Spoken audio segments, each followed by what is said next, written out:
올해 한 주 동안 있었던 여러 법률 이슈를 아주 심도 깊게 분석을 해드리는 시간입니다. 두 분의 변호사와 함께하죠. 윤기찬 변호사, 장유미 변호사, 법의 찬미가 돌아왔습니다. 어서 오세요. 네, 안녕하세요. 네, 안녕하세요.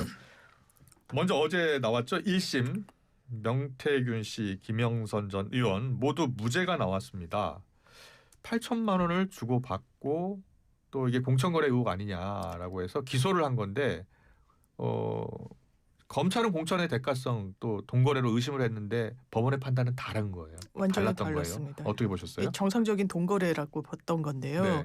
일단 좀 놀랐고 논란 이후에 그러면 이 판단의 근거가 뭔지라고 봤을 때는 예. 납득되지 않았고 이게 이제 좀 제 의견인데 예. 기본적으로 이게 선관위에서 김영선 의원 이 당선되고 난 후에 자금 흐름 보니까 너무 수상하다라고 해서 검찰에 고발 조치를 했던 거예요. 예.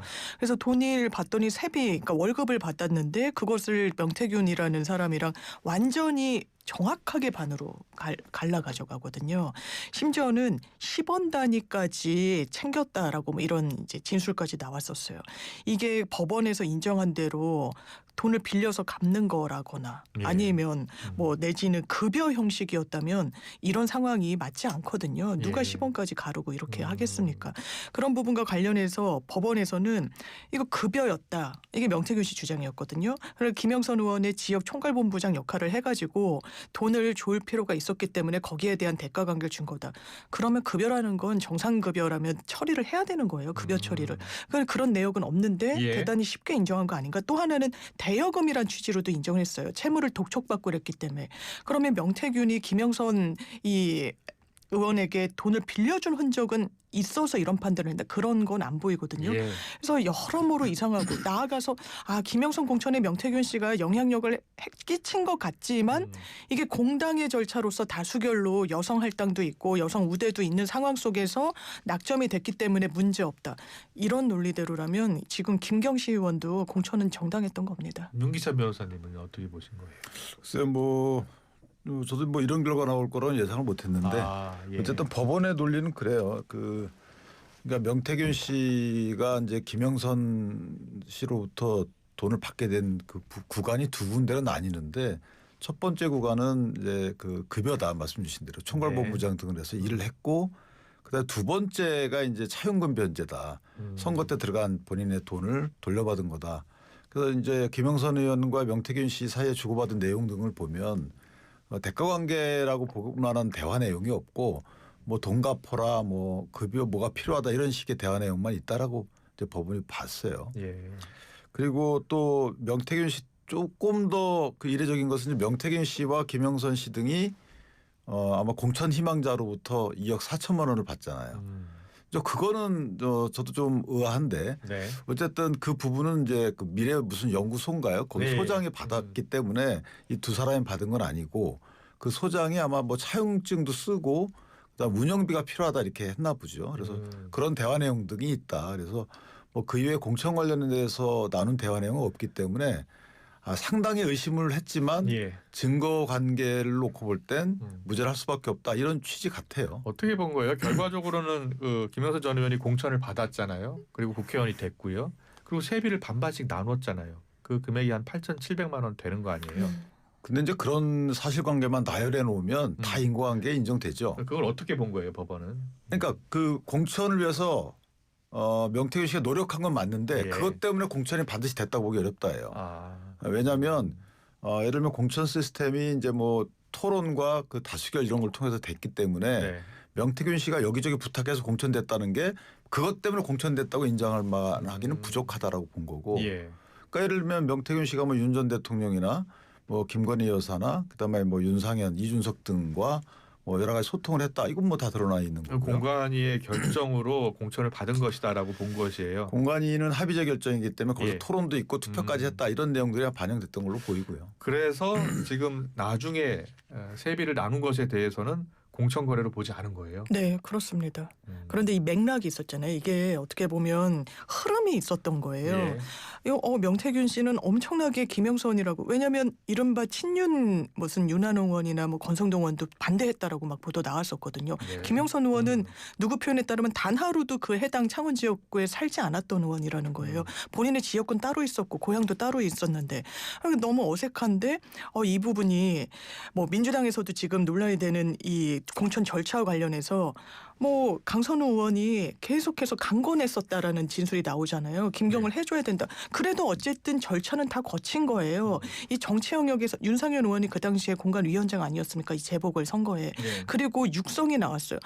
내가 상현이한테 얘기해놨으니까 걱정하지 말라고. 거기에 또 김건희 씨의 육성까지 나왔습니다. 김영선 미르라고 당선인 했으니까 이거 걱정하지 말라고. 당선이 팔고 다니지 말라고 다른 사람들한테 약간 경고했다는 뉘앙스로.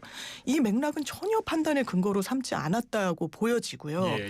기본적으로 경험칙이라는 게 있어요. 법원에서 판단을 할 때 상식에 근거해가지고 판단한다는 겁니다. 경험의 법칙, 우리가 살면서 쌓았던 어떤 법감정 그리고 눈높이 이거에 현저히 벗어난 굉장히 크게 벗어난 판결이다 생각합니다. 최근에 네, 근데 김건희 우리가 이제 씨도, 공천 예. 관련해서 공천을 위해서 뛰는 사람 굉장히 많죠. 근데 이제 그것 때문에 뭔가 돈을 받거나 하면 안 된다는 거거든요. 근데 이제 이거는 명태균 씨가 공천을 위해서 뛴 건 맞다. 예. 그런데 그것 때문에 공천을 받은 건 아니라고 보여지고 설사 그게 연관됐다 하더라도 예. 이 돈 받은 명목이 따로 있어 보인다라는 거고요. 예. 그다음에 강선우 씨 경우에는 달라요. 강선우는 본인의 공관위원이었잖아요. 공관위원이 돈을 받은 거하고 예. 이거는 완전 다른 거고 만약에 강선우 씨 같은 경우에는 또 사전에 돈을 받은 거예요. 이거는 이제 사후에 돈이 오고 간 거고 여러 가지 차이점을 법원이 받겠죠. 그래서 알겠습니다. 뭐 김인택 부장이 일방적으로 누구 편을 든 건 아니고 어쨌든 이례적이긴 저는 예상하기 어려운 판결이었지만 너무 이상하다. 또 이건 아니다.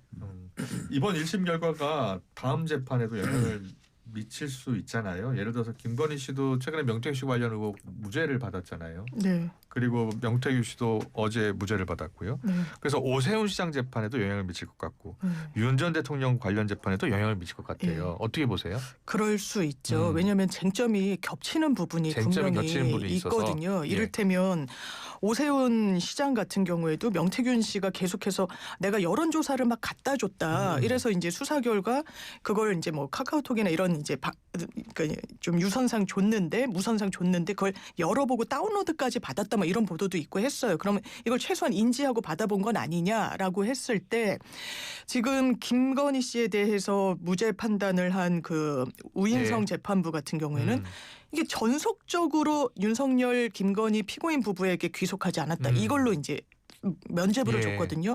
그러니까 이 논리가 뭐냐면 여러 명한테 줬다는 거예요.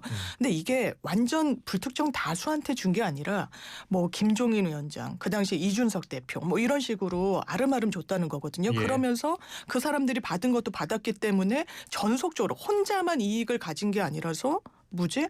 맞지 않아요? 이익을 어쨌든 가졌던 거 아닙니까? 예. 그리고 여론조사라는 건 비용이 상당히 하나하나 할 때마다 많이 들고 그거에 따라서 전략을 세울 수도 있고 방향을 전환할 수도 있는 그런 걸 갖다 줬는데 문제되지 않는다? 이게 선행 판결이 되면 안 된다고 생각하고요. 예. 어제 있었던 탕현지검에서도 아까 윤 변호사님 말씀 짚어주셨지만 10개월 전에 공천 받기 전에 공천 작업도 공당에서 시작하기 전이니까 이 예비 주자들이 돈 갖다 주는 건 문제 없다. 차용증 있으니까 문제 없다. 저희가 사건 해보면 검은 돈이 오갔을 때 당사자들이 제일 쉽게 빠져나가려고 거짓말하는 게 빌려준 돈이라고 하는 거예요. 예. 차용증 나중에 만들고 이거 지금 못 받았지만 빌려준 겁니다. 여기에 재판부가 별다른 판단 없이 맞다라고 하는 게 대한민국 사법부의 기준이 돼선 전 안 된다고 근데 생각합니다. 이제 재판이 우리는 지금 재판부에서 이렇게 그 공지한 요지서만 보고 얘기하는 거거든요.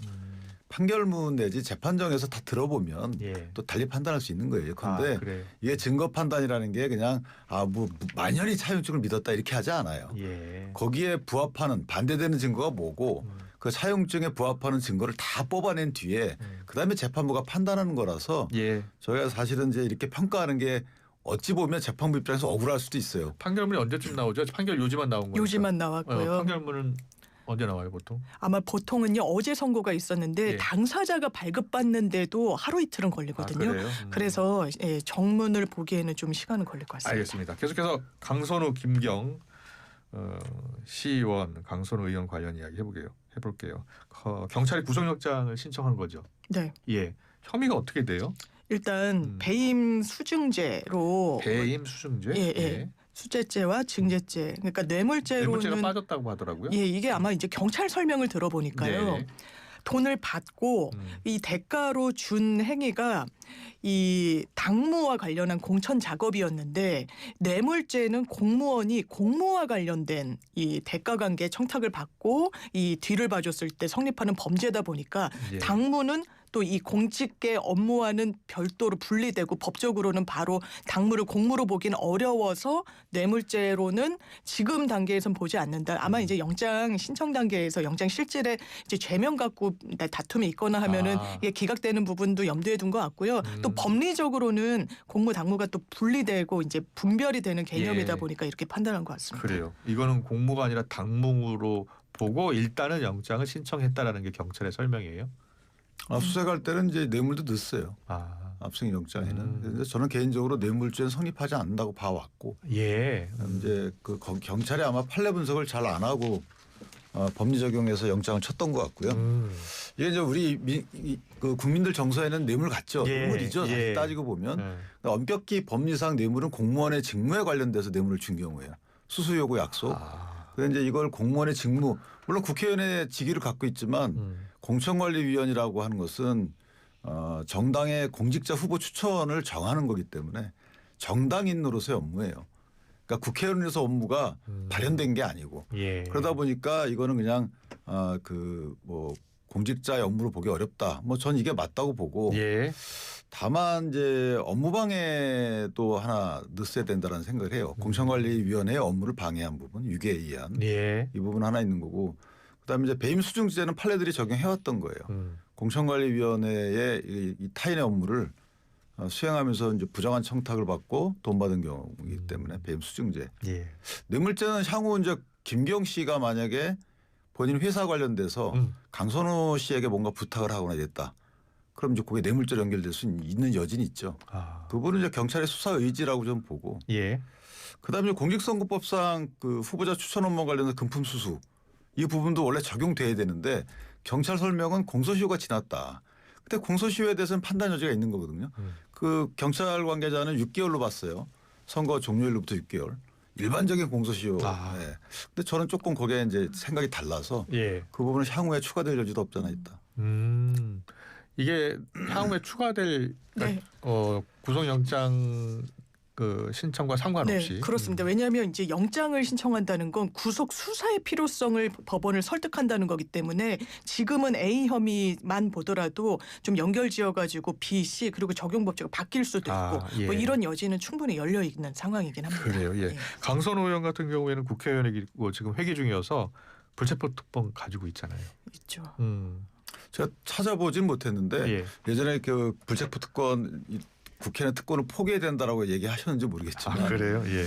글쎄요, 이제 이 무소속으로 지금 있지만 예. 실제는 민주당이라고 저희가 다 인식하고 있잖아요. 그러니까 아마 포기를 연설할 때 본인 이제 신상 발언하거든요. 나와서 그때 나는 이걸 포기하고 싶다, 찬성해 주세요, 가결시켜 네. 주세요라고 하는 것이 예. 친정에 대한 도리가 아닌가. 왜냐하면 이게 이제 일반적으로 억울한 면이 본인이 있다고 하지만 이걸 늦게 알았고.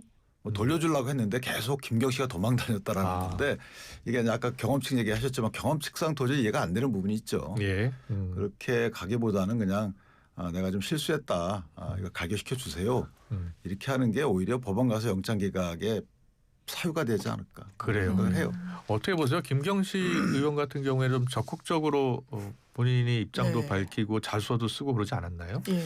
김경식 의원은 그러나 어쨌든 저는 예. 이 경찰이 의심하는 것은 돈을 돌려주지 않았다고 의심할 것 같아요. 지금요? 네, 왜냐하면 돈을 받은 거에 대해서는 서로 간에 불리하기 때문에 공통적으로 불리해요. 주고받은 사람이. 그러니까 받은 것에 대해서는 주고받은 것에 대해서는 거짓말할 유인이 있고 거짓말을 하다 보니까 서로 간의 시기와 액수가 차이가 날 수 있어요. 예. 그런데 돈을 돌려받거나 돌려준 거 이거에 대해서는 시기하고 방법이나 이런 게 차이 날 수가 없죠. 본인들한테 유리한 거기 때문에. 예. 근데도 차이가 났어요. 그래요? 그 말은 이게 돌려주지 않은 것 아니야? 이거에 대한 제가 수사기가 지금 합리적 의심을 할 거고 김경시 의원이 미국 갔다 돌아와서 이 자수서를 제출하거나 이런 것들이 과연 그 내용에 전부 다 사실일까? 거기에 대한 경찰의 의구심이 있을 수 있고 예. 증거인멸이 추가로 진행될 여지가 있는 거고 또한 쪼개기 후원금 관련해서도 수사가 확대돼야 되는 상황이라서 신병 확보가 필요하고 그다음에 이제 가족회사 관련된 것들도 있기 때문에 예. 이 뭐 컴퓨터 포맷 뭐 이런 것들 관련된 증거인멸 시도했다는 의혹도 있잖아요. 그래서 예. 아마 영장을 안 치기는 어려웠을 것이다. 아 그렇군요. 예. 보니까 근데 이 내용이 처음 알려진 게 김병기 의원과의 녹취였잖아요. 맞습니다. 예. 김병기 의원과 주고받은 예. 그 그게 매우 구체적으로. 강선호 의원하고 주고받은 이야기가 지금도 계속 언론 보도를 통해서 나오고 있어서 김병기 의원은 지금 일단 참고인 조사인가요? 그러면 어떻게 돼요? 이 건에 대해서는 피해자로 입건된 상황은 아닌 것으로 그렇죠. 알고 예. 있고요. 본인이 이제 음. 별도로 한 20건이 넘는 고발건으로 그 수사에서는 뭐 아, 기동대까지 투입이 돼가지고 이제 아, 압수수색을 예. 벌이고 뭐 아들 문제, 뭐 편입학 문제, 뭐 공천과 관련한 금품 수수 문제 이게 별도로 돼 있고 이 건에서는 아마 부를 필요가 있을까라고 생각이 될 정도로 녹취에 예. 너무 좀 명징하게 들어와 있고 그 녹취가 녹음된 날짜도 나와 있고 그 맥락도 나와 있고 이런 부분 때문에 아마 그게 또 수사의 시발점이 된 부분도 있어서 김병기 의원의 소환 같은 거는 이제 검토하지 않을 것 같습니다. 그래요? 뭐 고발은 돼 있는 걸로 제가 알고 있어요. 왜냐하면 김병기 의원의 경우에도 사실은 이제 부적절한 행동이 있었죠. 본인의 나중에 사법적 리스크를 해칭하기 위해서 녹음을 했는지 어쨌는지 모르지만 자, 그래서 사실관계를 알았잖아요. 돈을 주고받은 내용에 대해서. 근데 공천관리위원으로서 업무 수행할 때 간사인데도 불구하고 이걸 갖다가 공천관리위원회 정보 제공을 안 했다 그러면 저는 임무에 위배했다고 보거든요. 임무에 위배했으면 어쨌든 뭔가 죄책을 질 과실에 머물지는 않는다고 봐요. 공천관리위원들 서약서 쓰거든요. 예. 그 서약서의 내용은 뭔지 제가 모르지만 어쨌든 뭔가 과실과 고의 사이에 하여튼 방조 정도는 되는 게 아닌가.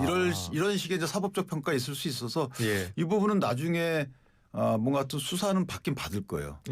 근데 뭐 서둘러서 받을 내용은 아니지만. 예. 그 최근에 그러면 일부 언론 보도에서 김병기 의원 관련 소환 조사가 이루어지지 않고 있다라는 그 보도는 뭐예요? 본인 사건에서의 본인 소환이 사건, 조금 지연되는 거 아니냐라는 수사. 문제 제기인 것으로 예. 알고 있습니다. 예. 김병기 의원 관련 지금 사건은 어떻게 수사가 되고 있는 거예요? 그런 김병희 의원이 이제 직접 경험한 부분은 쉽게 확정이 될 수 있어요. 예컨대 지금 쿠모 예. 여기 예.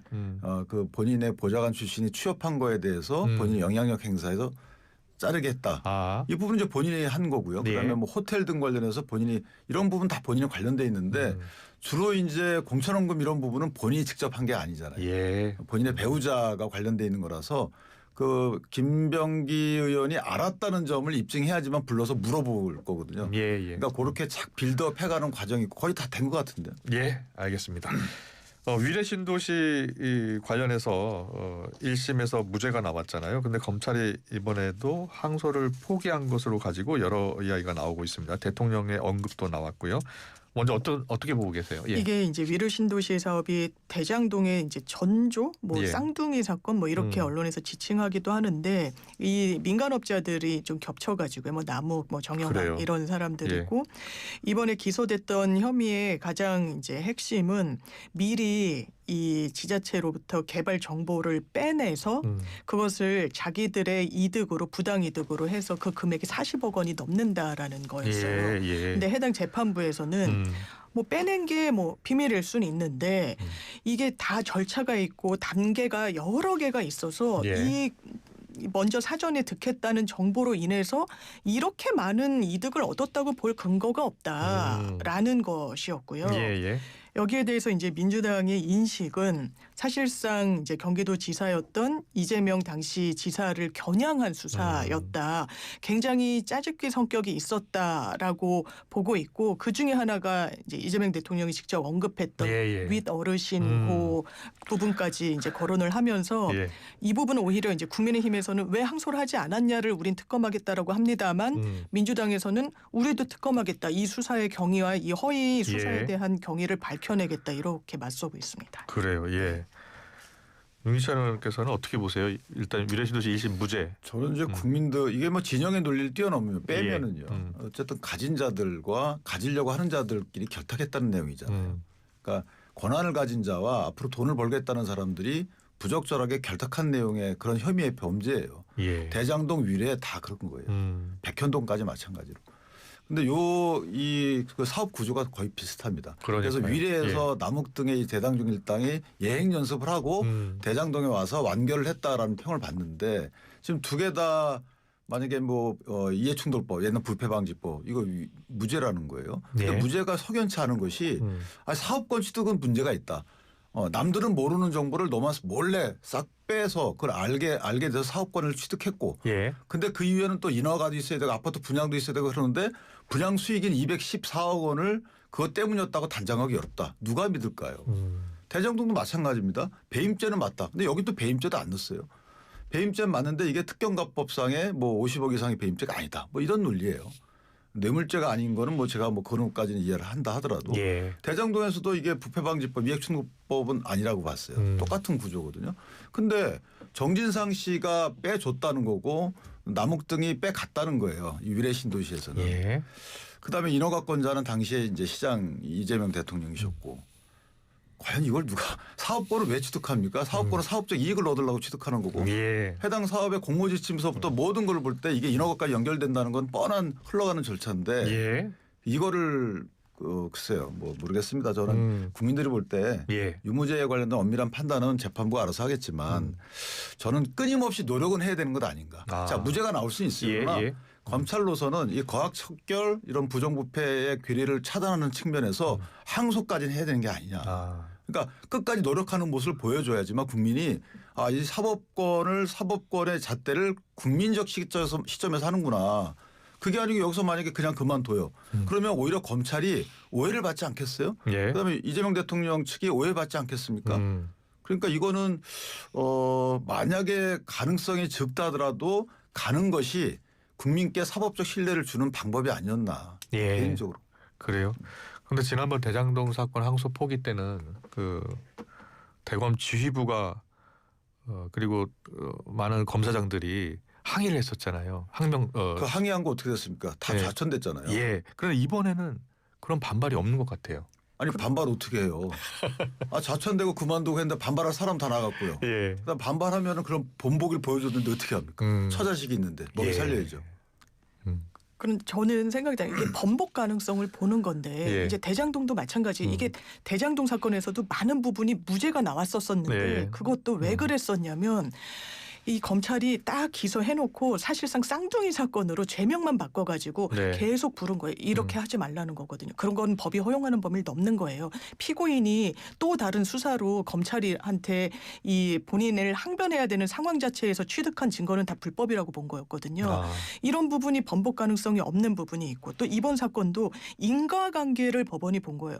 그래 이거 지득한 거 기밀로 보인다. 비밀로 보이는데 그러면 그걸 통해 가지고 이후에 절차들이 여러 개가 있는데 너네가 이익을 얻었다는 이 부분과 이 연결고리가 있어? 내가 볼 땐 아닌데 이런 법리를 그럼 검찰이 다시 항소심 가서 번복시킬 수 있을 것인가 이 판단이 있는 거고 이를테면 이게 여야 문제로 접근해서 그렇지만 패스트트랙과 관련해서도 검찰이 저는 나경원 의원에 대해서 항소하면 안 된다고 생각했어요. 개인적으로. 이게 항소심 가서 번복될 가능성이 낮거든요. 예. 비교적 구형에 턱없이 못 미치는 형을 받았지만 정치 영역이 뭐 하여튼 여러 부분을 고려했을 때 그래서 이렇게 된 것이고 사실상 검찰이 이제 지휘부가 뭐 항명 비슷하게 하고 했었을 때도요. 네. 정말 1차 수사에 관여했던 그런 검사들은 그런 문제 제기에 동의할 수 없다라고 했던 부분이 있습니다. 근데 저는 거듭 말씀드리지만 재판부의 판단이 틀렸다고 단정하지 않아요. 예. 그러니까 그거는 재판부 판단이 맞을 수도 있고 설명을 들어보면 이해되는 부분도 있어요. 설령 그게 맞다 하더라도 7년의 공소시효가 지났다. 뭐 저는 이해할 수 있어요. 그런데 문제는 검찰이 그러면 애당초 기소를 하지 말았어야죠. 자 기소를 했으면 기소한 그 배경을 끝까지 밀고 나갔어야죠. 이거는 과학이기 때문에 그래요. 권력층에 대한 재판이기 때문에 예. 그런 검찰 입장에서 보면 최선을 다해 노력해 주는 모습을 보여야지만 그래야만 국민께 그래도 뭐 이 검찰이라는 조직이 살아있는 권력에 대해서도 끝까지 노력하는구나. 그래야 이게 믿음이 가는 거지. 국민들한테 최선을 다하면서 최선을 다해서 처벌하려고 하면서 이거 좀 문제 있는 거 아닌가요? 예. 검찰이 이번에도 항소를 포기하면서 어떻게 생각할까요, 일본 국민들은? 그런데 제가 이제 형사 사건을 좀 예. 하고 있는데 네, 네. 정말 네. 정부가 바뀌고서 제가 체감하기로는 저희 의뢰인이 그 당사자 피고인이 검찰 구형량에 턱없이 못 미치는 이제 유죄인데도 뭐 여러 사정을 해가지고 재판부가 뭐 벌금형을 상당히 낮게 선고를 한다든지 이런 케이스가 있었어요. 예. 근데 검찰이 예전 같으면 항소를 하는데 항소를 하지 않더라고요. 그래요? 그런데 저희 입장에서는 쟁점이 똑같아요. 근데 검찰이 기계적으로 항소하면 항소심 가가지고 수임료 또 별도로 받고 이 의뢰인은 어쨌든 그 시간 동안 고통을 받고 이랬던 부분은 있거든요. 예. 근데 이걸 좀 자제한달까요? 신중히 접근한달까요? 아. 이런 인상을 받고 있어서 예. 일반 국민한테는 엄청 집중해서 항소를 막 바득바득 한다는 거에는 제가 지금은 최소한 이제 동의하지 않습니다. 근데 이것도 그래요. 짧게 설명드리면 예, 예. 좀 변호사님과 저같이 이런 변호인들이 보통 담당하는 사건의 형사 사건은 피해자가 있어요. 예. 그러니까 이 검찰은 피해자도 봐야 되는 거거든요. 피해자는 형사 절차에 살짝 배제돼 있는 상태라서 검사 본인이 이거 항소 안 하겠습니다라고 하면 항소하겠습니다라고 하면 피해자는 어떻게 할 수가 없어요. 예. 근데 이 사건의 경우에는 그 피해자가 대다수죠. 예를 들어서 개발 비리 같은 경우에는 피해자가 너무 많습니다. 그러니까 오히려 그런 측면에서 보면 조금 더 검찰이 지더라도 좋아요. 예, 예. 그거 하려고 본인들 공수권 주고 월급 주는 거잖아요. 그러니까 저도 뭐라고 안 할 테니까 최선을 다해서 마지막까지 사법처리를 줘라. 난 이렇게 하는 것이 법무장관이 할 일이 아닌가 싶은데요. 그 법원 보통 익명 게시판에 보통 글 올라오잖아요. 이 관련 사안에 대해서는 혹시 보도가 들어보신 적 나오고 있는 있어요? 건 없고 뭐 2+에 이래서 그 검찰이 막 예. 엄청 그 뭐 의견도 내고 뭐 이런 게 그 여태까지 봤던 건데 무서워서 없는 뭐 것으로. 익명 게시판에도 글을 못 올려요? 문제의식이 없어서. 그 익명 게시판이 예. 이프로스 같은데 또 오픈되잖아요. 아. 희한하게 오픈되더라고요. 예. 그러니까 거기다 글 올렸던 사람들 다 그게 공론화돼 가지고 그래요. 인사로 이어졌잖아요. 무서워서 어디 하겠습니까? 알겠습니다. 잘 들었습니다. 윤희찬 변호사, 장미 변호사와 함께했습니다. 법에 참여 오늘도 잘 들었습니다. 고맙습니다. 감사합니다. 네.